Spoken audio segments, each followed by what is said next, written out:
aba bagabo ntimukurikire ibikorwa byabo kuko ibyo bavuga atari byo bakora. Abantu benshi berekanisha akanwa ko bakunda Imana ariko ntagire kuyikunda ko mu mutima, kuba ari ukuyihema ntabwo uba uyikunda.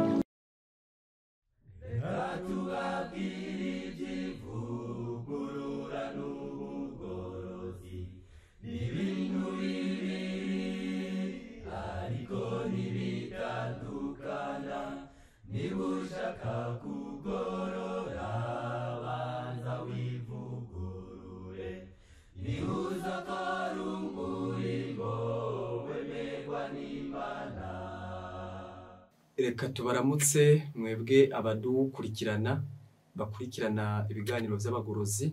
Muri kano kanya muri kumwe ni Moses Ngendakumana. Rero tugiye kwigana ijambo ry'Imana, turigana ariko tubanje gusenga kubera ko ibyo tugiye kuvuga ni byera biturusha gukomera. Reka tubanze dusenge. Habwa icubahiro Data wera, ugira neza. Tugiye kwiga ijambo ryawe twanduye, turagusabye ugiye kuryumva no kurizirikana, ugiye kwishira ku mutima, ritubere impamba n'urwego bizotuma tubwira iwawe mu ijuru. Tubisabye twizeye mu izina rya Yesu, amen. Reka twongere tubahe ikaze abari kudutega amatwi muri hafi na kure. Uwo muri kumwe namaze kwidondora, ibisigaye tugiye kwigana ijambo ry'Imana. Turigana ijambo ritubwira riti gukunda Imana uko mu mutima, gukunda Imana ariko ko mu mutima. Iri jambo ni ijambo rikomeye cyane, ni ijambo buri muntu wese asabwa kuzirikana, na cyane cyane ko urukundo abenshi bakunda Imana ari ubwo ku munwa atari ubwo mu mutima. Ariko Imana ubwayo ntabwo ikunda abantu bayihema bayiryarya bavuga ko bayikunda ariko batayikunda bivuye mu mutima. Muze musome abayikunze bivuye mu mutima. Harimo ba Petero, harimo ba Paulo, harimo ba Yosefu, harimo ba Daniyeli, harimo n'abandi benshi bayikunze ubwo bemeye no gupfa kubwayo.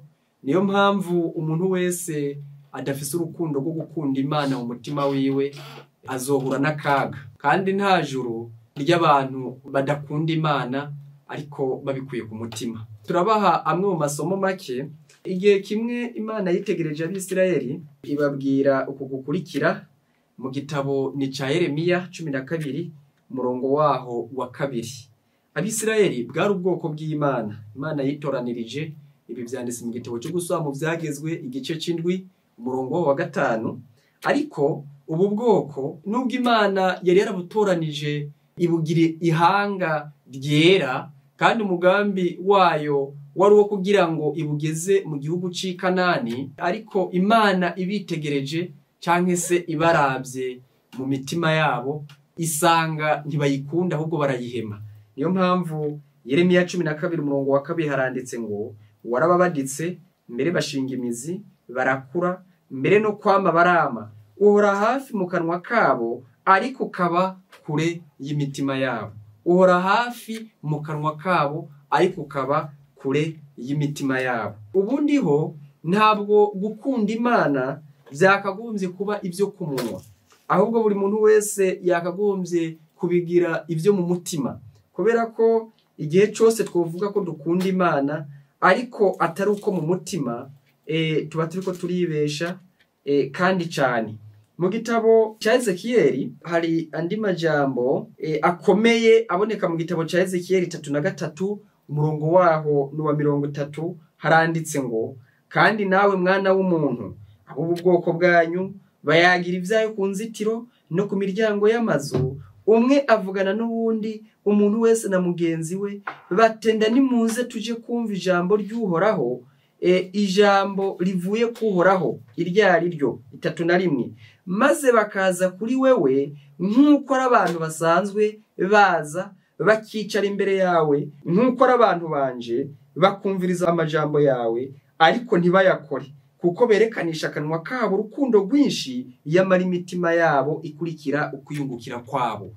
Abantu benshi berekanisha akanwa ko bakunda Imana, aho sigara ubona uhura n'abantu ngo twarakijijwe, ariko gukizwa kwabo kukaba kw'inyuma, kukaba uko mu majambo gusa. Ariko ibyo mwene uko gukizwa Imana ntikwemera, ahubwo yemera gukizwa ko mu mutima. Niyo mpamvu abantu bose bayikunze bakayizirikana, nuko bayizirikana mu mutima. Niyo mpamvu bemeye gupfa barenganirizwa kuri bamenye. Ariko muri kino gihe cacu umuntu wese azi neza ko adakunda Imana, ariko bivuye mu mutima. Aho yoshobora kwitanga kubwayo bakamwica, aho yoshobora kwitanga bakamukura kw'izosi kubwayo, aho yoshobora kwitanga ukuboko bakaguca kubwayo, aho ntuburakunda Imana. Bitewe nuko abenshi muri kino gihe ubutunzi burabahemutsa bugatuma bayita, ubukene burabahemutsa bugatuma bayita, inzara irabahemutsa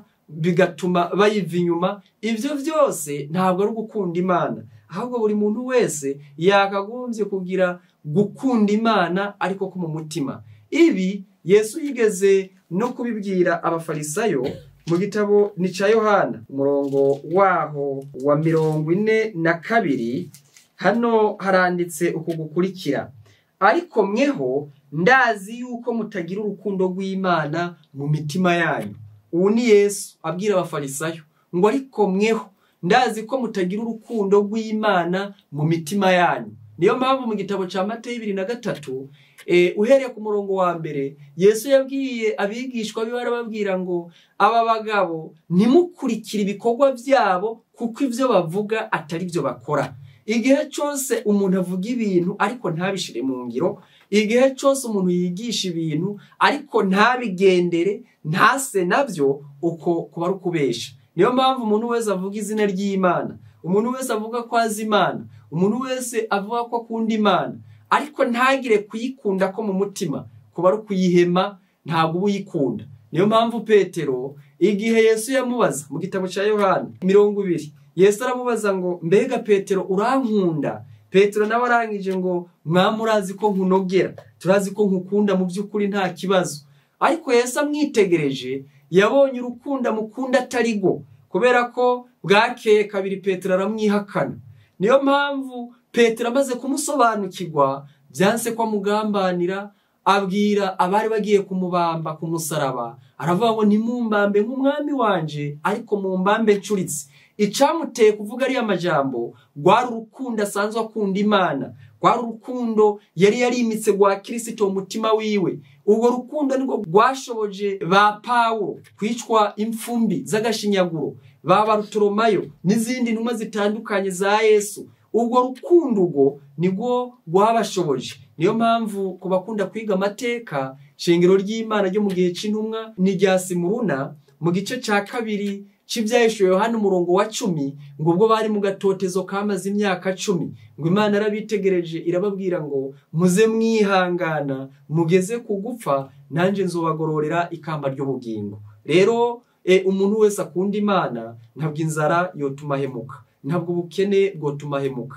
ntabwo ubutunzi bw'isi n'iby'isi byose byotuma hemuka, ntabwo buri kintu cyose cyo muri ino si cyotuma hemuka, kuko tubona ko iby'isi byose ari ibyipfuzo by'umubiri, kandi iyo dupfa tutabijanye, kandi nitunaja mu ijuru ntabyo tuzojana. Reka muri kano kanya rero Imana idufashe buri muntu wese agire gukunda Imana ariko ko mu mutima, mu izina rya Yesu.